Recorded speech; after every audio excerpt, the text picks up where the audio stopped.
Hello, my name is Madhu Gottumukala, Acting Director of the Cybersecurity and Infrastructure Security Agency. October is Cybersecurity Awareness Month, marking more than 20 years raising awareness around core cybersecurity steps. This year's theme is Building a Cyber-Strong America. Building a cyber-strong America is a call to action for those involved in our nation's critical infrastructure to take simple, effective steps to secure the services and systems that keep the nation's communities and economy secure and thriving. If your organization owns, operates, supplies, or supports critical infrastructure, you can help build a cyber-strong America by taking essential steps to improve cybersecurity. Teach employees to avoid phishing. Require strong passwords, require multifactor authentication, and update business software. CISA sees breaches because people too often skip these basic steps. Next, build on the basics and level up your defenses with these additional practices. Use logging on your systems, backup data, encrypt data, get a .gov domain if eligible, and share cyber incident threat information with CISA. Threat actors are getting more sophisticated, but taking basic steps to secure anything connected to the internet helps protect the systems and services that drive national security, prosperity, and daily life. This October, make cybersecurity a priority at your organization. We must all work together to build a cyber-strong America. Thank you. Everyone. Today we are going to be hearing from our student guest speaker, Mr. Kendrick Daniels, as well as Mr. Devin Witt, both of which are Cyber Tiger officers.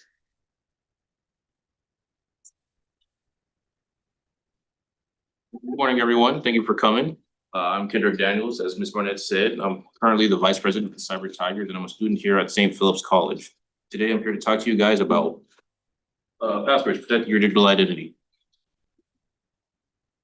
So why it matters that your password is strong. So higher education is one of the most targeted industries when it comes to people trying to get passwords, because it's you have access to very high speeds, you have access to PII for the faculty that work here. A lot of people go in and out. It's just a gold mine for someone who wants to get information and be a malicious actor. Your password is your first line of defense, right? So when you have your password, when you create your password, you want to make sure that it's secure, because once they get in, they can pretty much do anything that you want. They want with your profiles and whatnot. Multi-factor authentication is your second line of defense, and we'll cover that later. So what makes the password strong? There's two main things you should look at when you're making your password. You have complexity and you have length. Having length makes it so that each character on your password, they have to guess more of them correctly. And that makes it more difficult for someone who's just going in and pressing different ones. And then having them be more diverse means that you don't have to worry. Means that they'll have to consider more options, more than just letters when they're looking for your password.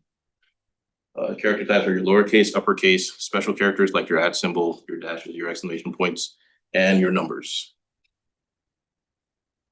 So when it comes to password strength, length is your first thing you want to look at. So you have in this PowerPoint or in this chart, we have how long it would take for you to crack a password, depending on how many characters you have. So you have 4 to 18. Anything under 8 is pretty bad because you have 2 seconds. Even once you get to like 10, it's like 24 minutes, right?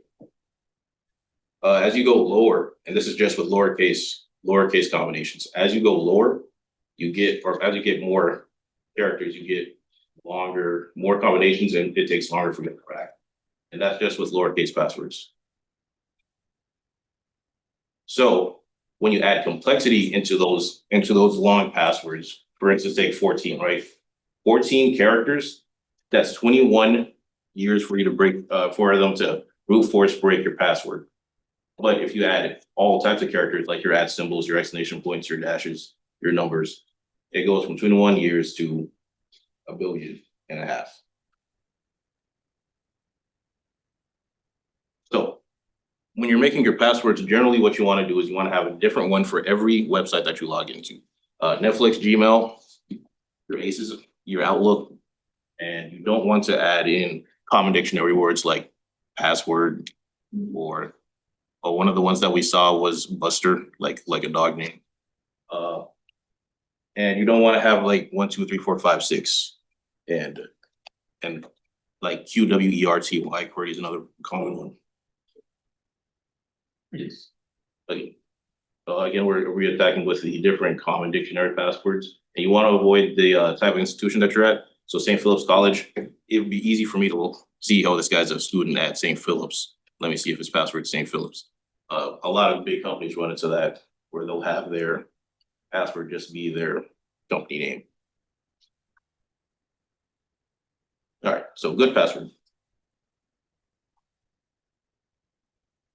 It's not readable.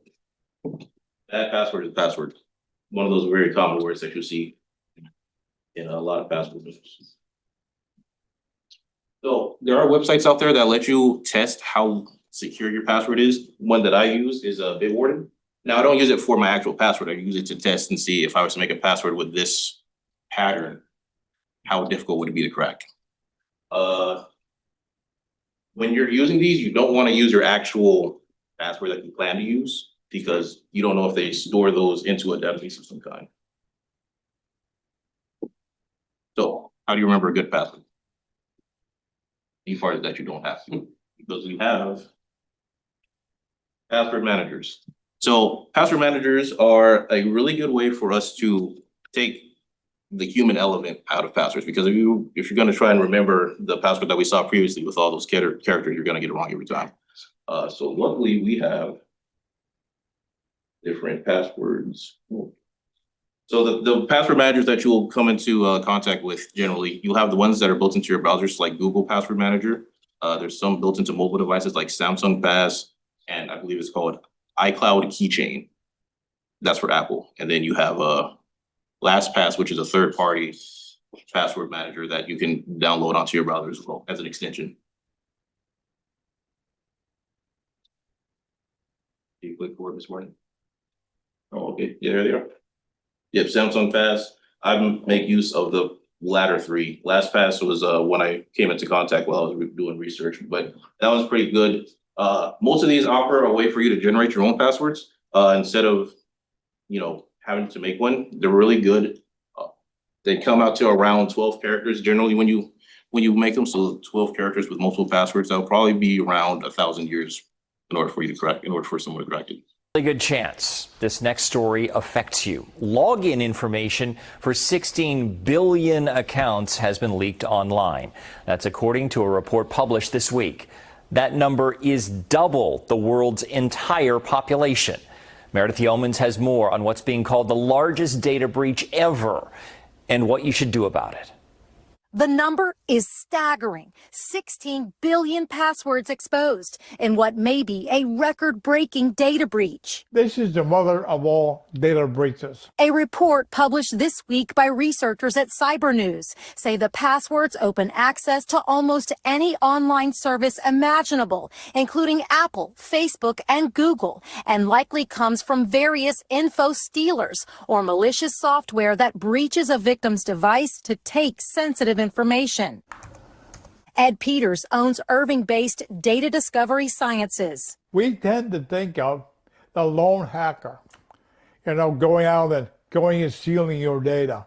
That's not the case. The records are scattered across 30 different databases, according to the researchers, who say cyber criminals could use the information to exploit users through account takeovers, identity theft, and targeted phishing attacks. Everything comes down to good hygiene in the end. Like protecting your data, Peters says, by changing your passwords, using pass keys, and two-factor authentication. If you use two-factor authentication, that's a major step up right there. The silver lining, according to Cyber News, is that the data sets were only exposed briefly, long enough for researchers to uncover them, but not long enough to find out who was controlling the massive sets of records. That's got to be the largest data hack ever that we know of. The colossal breach, a huge cause for concern in what's become a fact of modern life. Meredith Yeomans, NBC5. Users are being advised to generate new, unique passwords and to regularly monitor accounts for unusual activity. So, as mentioned in the video, billions of passwords get leaked at a time. And what that looks like when you have a password breach is it looks like this. So generally what you'll have is you'll have the username of the user, and this jumble of characters right here is your password, but it's encrypted in a computer code. Yeah, it's encoded.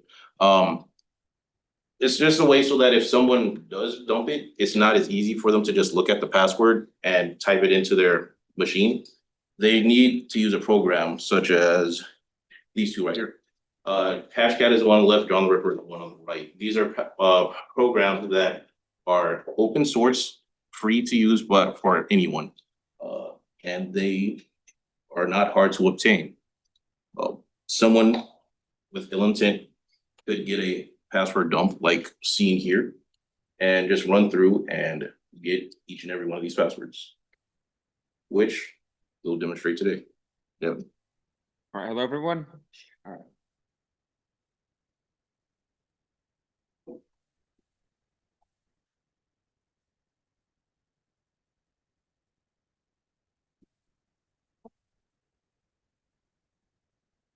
This is Mr. Devin Witt. All right, hello, Show you an example.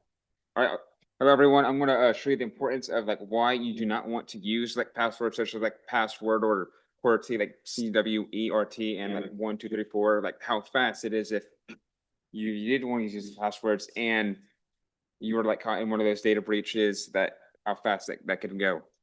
All right, so first I would like to show you what the file that I'll be using that looks like that was shown on screen earlier by Mr. Daniels.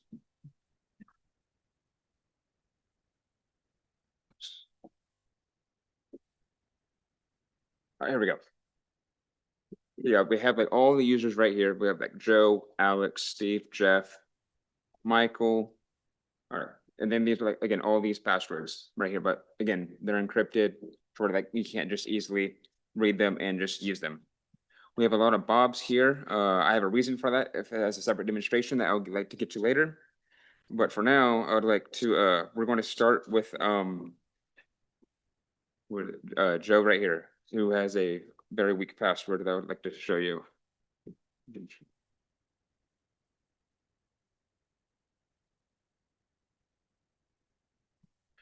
All right, so this is going to like run. It's going to some text is going to pop up, and then somewhere about right here on the bottom left side, you're going to see it's going to be in yellow text, and that's his password in clear text that you could easily read and type in, and we'll see how fast that pops up.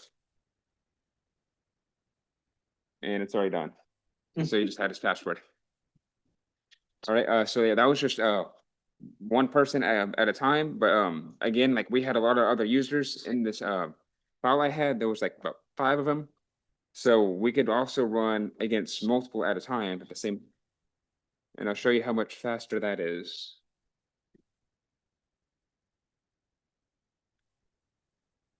Hold on.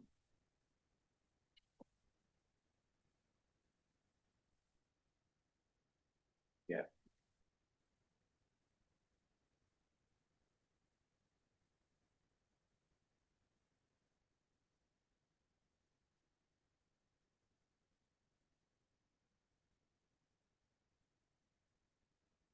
All right, there we go. From testing, this takes about like 16 seconds probably.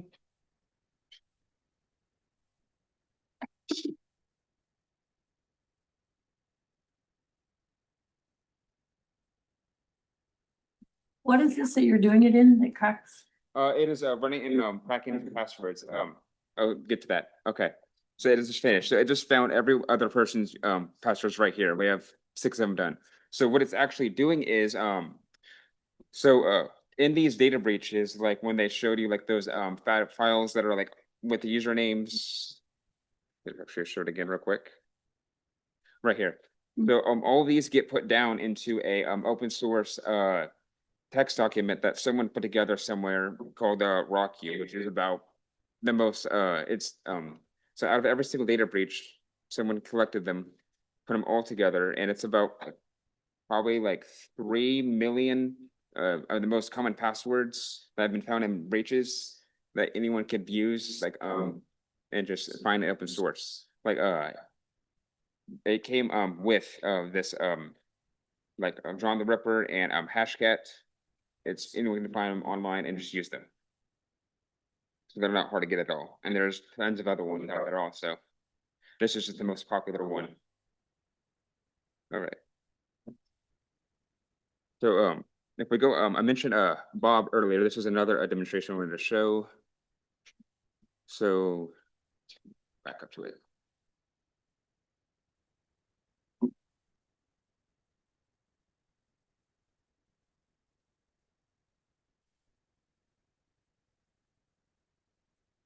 Where'd he go? So one of the passwords back up there was Bob has his password as like Buster like 1965. And that was that's a password pattern that he always used every single time. That's his dog's name, and then he'll always use random 4-digit characters. And every single time he changes his password, he'll do the same Buster name, and then he'll just change the last 4 to like some like a birth date or something that's easy for him to remember, because he really doesn't like changing his passwords. And I'm going to show you why you do not want to do that.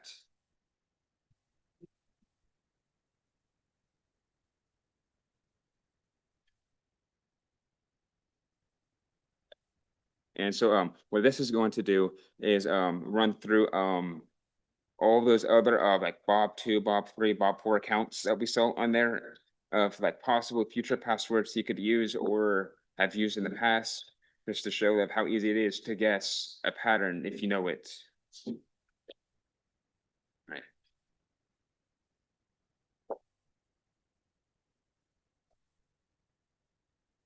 And it's already okay. And it's right here. It is got 5 more right here. So we got like 0156, 2045, 1965, 3317.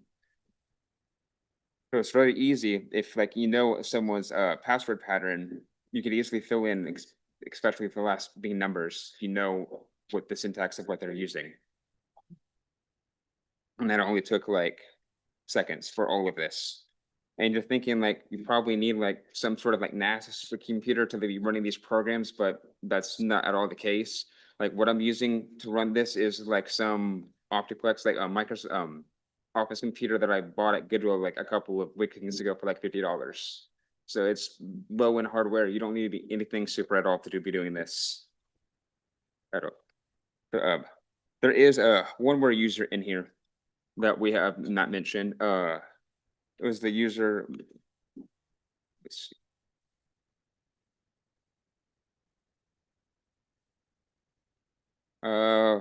User Frank. So Frank actually uses a strong password and to where he's not found in these common data breaches, and his password's very hard to be cracked. And if I were to try to run one of these programs against his the password I have for him.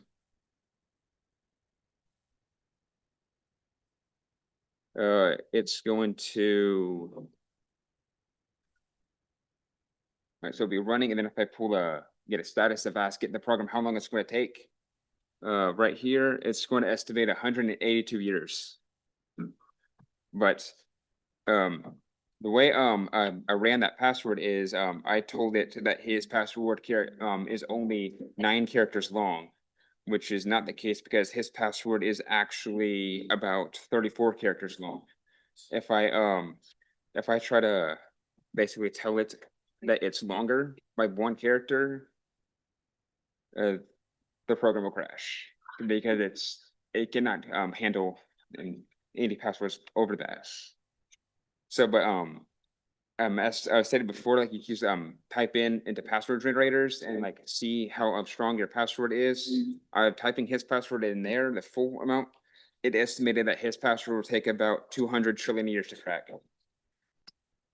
So he's not getting cracked at all ever. All right, Good for Frank. and then that's We did. yeah. So yeah, like 9 characters took about, it estimated maybe almost 200 years, and then just each more character you add it, what's it called? Like it multiplies on top of that. It gets higher and higher and higher. The more characters you add. The length is huge. Like it's probably like more important than complexity, for sure. If you have just a long password, like you could do like sentences for passwords, or like a song verse. There'll be like a strong password. Like maybe mix it up a little bit to where it's not like copy paste from it, where it's unique. But there'll be very strong passwords to have. Right. I'm gonna pass it back over to Kendrick. Oh, you guys like that demonstration? Pretty easy. Pretty nice to visualize and see how long it would take for this for a program meant to crack passwords, to crack a password that you can just come up with in your day. So that's the end of the presentation. Does anyone have any questions? Why did it have to be so complicated? It has to be complicated because when I'm you old, I can't remember. well, that's why you want to use a password generator. Password generator plus password manager together will keep you safe because So do you have classes on how to do that? MFA, yes. On multifactor. Yes. I'll explain that. So for the first point on password generators and password managers, password manager will create a complex password like Frank had. You won't have to remember it because it all goes back to one password that you set for the actual password manager itself for you to get into it. For MFA, it's multi-factor authentication, or as in the video, it said 2-factor authentication. That is the process of, you generally will go through this when you're logging into like a workstation. We do this here at Alamo. When you log into your ACES account for faculty, you'll use your password and then it'll say multi-factor authentication. You can either have them give you a text message, a call, or an email. What that does is, sure, you've gone in and said, hey, I know this person's password, but am I that person? Do I have something that they have that the system can reach and prove that this person is there, actually the one typing the password in? You also can, there's also other ways you can multi-factor authentication or authenticate. You have fingerprints at certain skiffs. You have let's see what else is the other one. You have your number, you have fingerprints. Some places they track like you're walking, like the way that you walk into the building. That's another form of multi-factor, another form of authentication that they use in addition to having, say, a password or badge. Any other questions? We have a question in the back, Dr. Everman. Yes, I have a question for Devin. Yes. On the one they had the Bob guy had, it was like kind of like a pattern. Yes. Does that program have the ability to kind of like do predictive analysis, or is it just cracking each one individually? It was running all at the same time. Like so like it knew that his password started with his dog's name Buster, and then it was auto filling in the last 4 digits because I told it it was going to be a number, and then for 4 times. You could also do it for like letters and stuff, which might take more longer and stuff. So in other words, it's using that as ability to create the password. Yeah, Like you're what you put in there. Okay. because basically only his password is going to be very similar to this. You just got to find the last 4 numbers, and then root for the rest. Right. yes, sir. Every second, so what you were saying about the 2-point verification, the characters, and always remembering that when establishing a password, like, is there any kind of program or anybody, like, any developers have like developed to counter attack it or counterbalance? Like, so are you saying to go against multi-factor authentication in a way? It would be really difficult because that requires a malicious actor to have. They have to get access to your password first, and then they have to figure out what your phone number is or whatever multi-factor authentication mode that you're using. If it's your biometrics, they have to get you somehow. Yeah. If it's like a physical key, like a badge, Devin has right here. Some laptops have what do we call smart card readers. So Or like if you've ever been in the military, you know, if anyone who's had a CAT card, you put your card into the laptop, you still have to log into things. They would have to physically get that item from you, that hard token from you, in order to log into your system, as well as knowing your password. That's knowing your password already, yeah. Thank you. Any other questions? Yes. I guess it's kind of more of a conceptual question. Is there any reason why that dump file is only encrypted and not like salted and hashed as well? So certain operating systems have them salted. Certain different Linux have them salted. For the rest of the crew, salting is when a computer program saves your password, like how we saw earlier, and it adds an extra level of security by obscuring it from obscuring it in the way that a computer would have trouble looking at it. Kind of like if you have a lock and then you save the key in a place that it can't be seen, so someone can't see what your key looks like. It's similar like that for a PC, where they encrypt the password and they add a salt to where common password cracking algorithm would have to do more work in order to crack it. Those were like that because that's just how the dump file came. Makes sense. All right, thank you. Okay, if there's no other questions, we are going to hear from our Cyber Tiger president that is here today just to do a quick little promotional as to what the Cyber Tigers are and who they are.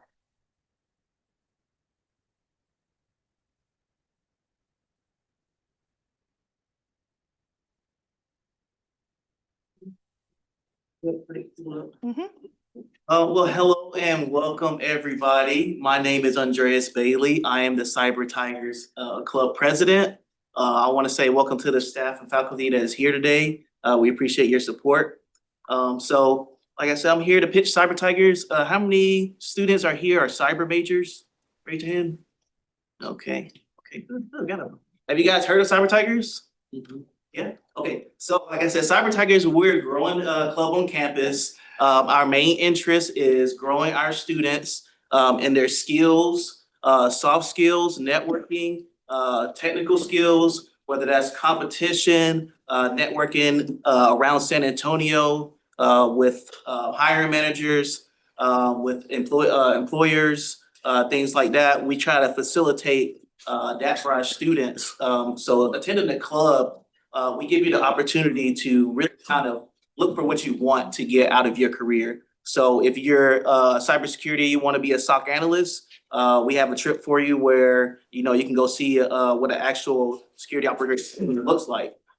We also have, you know, these different applications and stuff you can do as far as building your security analyst skill, like Hack the Box, or whether that's with actual competitions itself, like NCAE Cyber Games or National Cyber League. We offer assistance with that.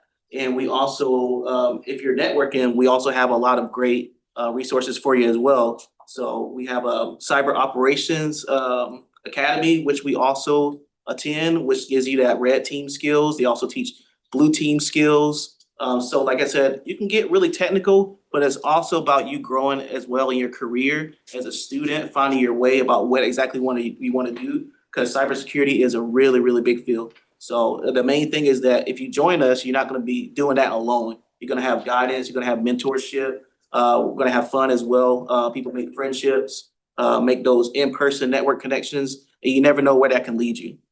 So yeah, we want to welcome everybody from every skill level to the Cyber Tigers. We want to get you out there volunteering so you have a good looking resume, get you going to these events. So by the time you get finished, you want to do your internship, you can possibly get a paid internship, or, you know, we can assist you with other kind of internships where you can gain a lot of experience. So, but the main thing is not doing it alone. You have the support of us, you have the support of staff, and it really makes a big difference by the time you graduate, and you get that next step up, you get that next level of support as you get your associates, you get your bachelor's or your certificate in Cisco. So yeah, so please come out and see us. We meet every Monday, but our next official meeting is going to be 20th. Yes, it's at 12:15 right downstairs in the CIC open area, and please, you're very welcome to come, even if you haven't came to a meeting yet. We look forward to seeing you, and like I said, we really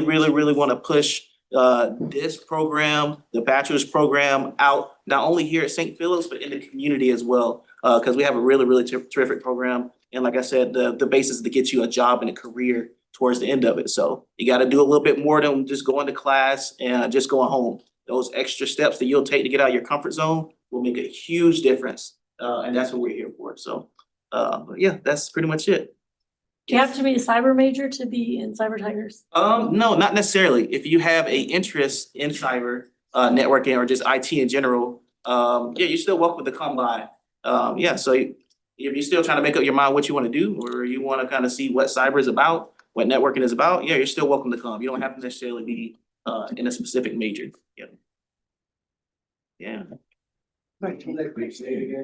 Yes, it's gonna be October the 20th at 12:15 to 1 o'clock, right downstairs in the CIC Tiger Den.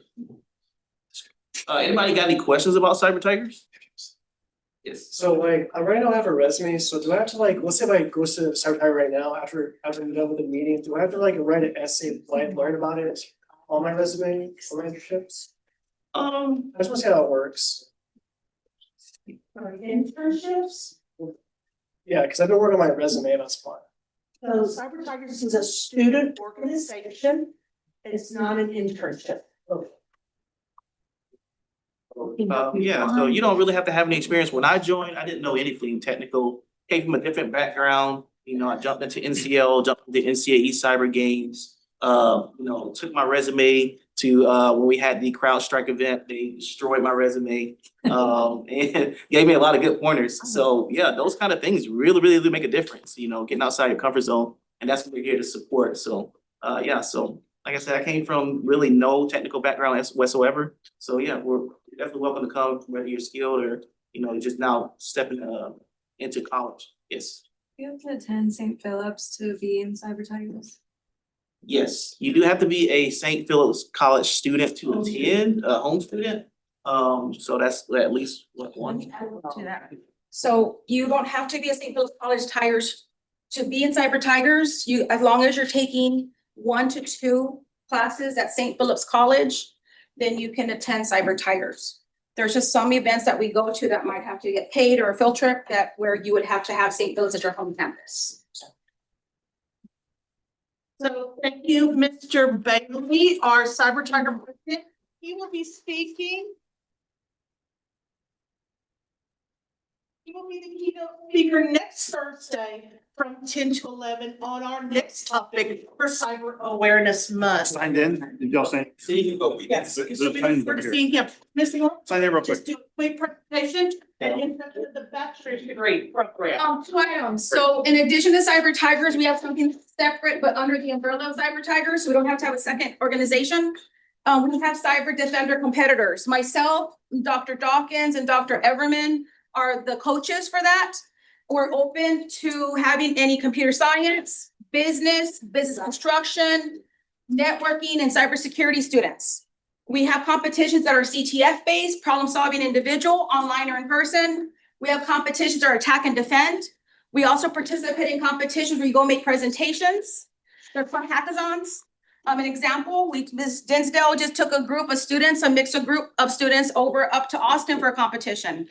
Right now, next week, we're doing National Cyber League, a CTF. So as long as you're in business or any IT, including cybersecurity major, you are welcome to join Cyber Tigers and also the Competition Defenders Group.